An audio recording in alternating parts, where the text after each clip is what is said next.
Welcome to the Explainer. Okay, so what if I told you the most powerful tool in persuasion isn't emotion, but pure, cold logic? Today, we're going to break down the frameworks from Alex Hormozi to dismantle the excuses people tell themselves.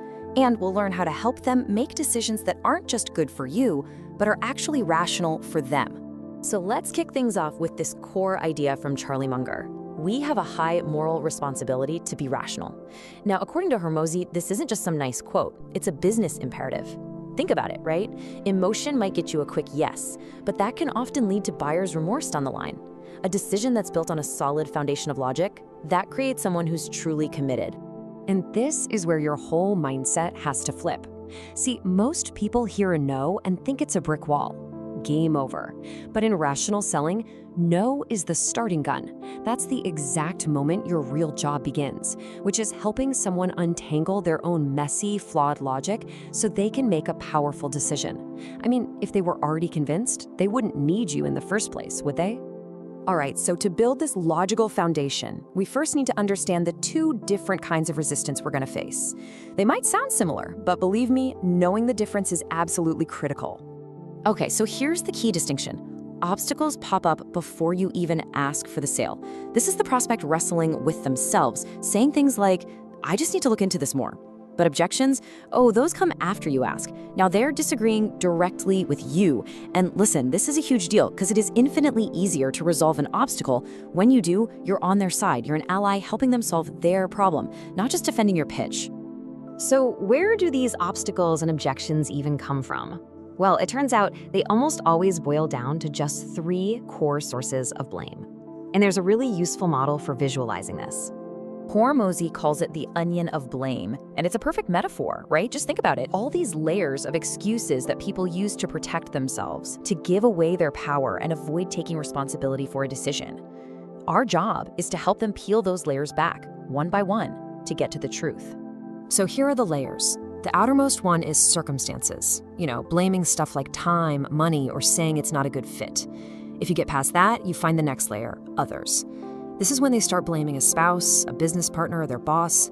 But the core, the absolute center of the onion, is always the self. This is where they finally own up to the real issue being their own fear, their own hesitation. And people almost always start on the outside because, let's face it, it's the easiest excuse in the book. All right, let's get to peeling. We're going to start with that first outermost layer. Let's tackle the most common circumstance excuse out there, the time distortion. Oh man, we've all heard it. And let's be honest, we've all probably said it. I'm just too busy right now. It feels incredibly real in the moment, doesn't it? But so often, it's just a logical distortion. And the good news is, we can use simple, straightforward logic to help reframe it. Here are 3 really potent ways to reframe this. First up, the busy forever logic.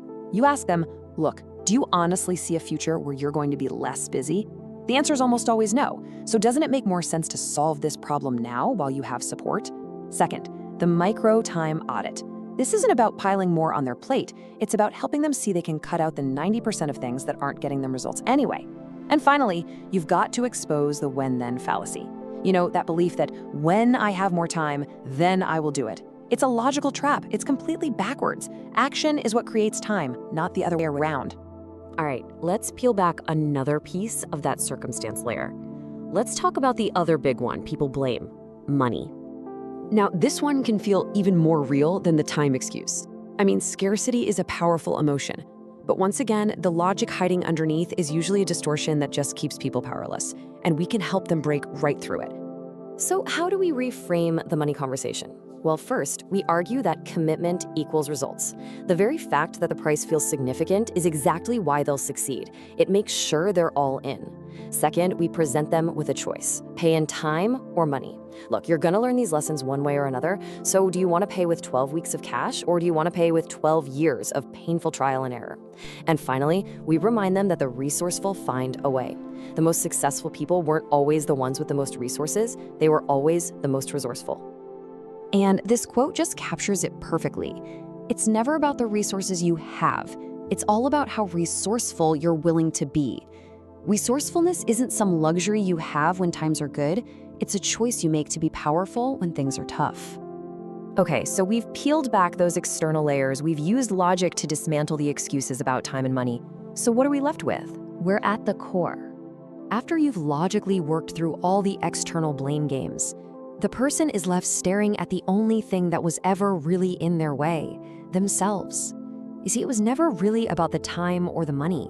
It was always about making a decision.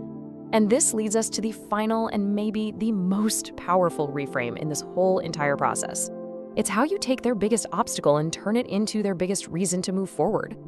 The very excuse they're holding on to, I can't afford it, I don't have the time, that's not a roadblock. It's a signpost. It's pointing directly at the biggest opportunity for growth in their life. The fact that you don't have time is the reason you must learn to manage it. The fact that money is tight is the reason this investment is so essential. And really, this all comes down to what it truly means to decide. The word itself comes from the Latin decidere, which means to cut off. So a true decision isn't just about picking one option over another. It's about decisively, totally cutting off all other alternatives. It is a complete commitment. And so that leaves us with one final question. It's not just about what you're choosing to do. It's about which future you are choosing to cut off right now. The one where you're held back by the same old excuses, or the one where you finally break free. That decision, that's always yours to make.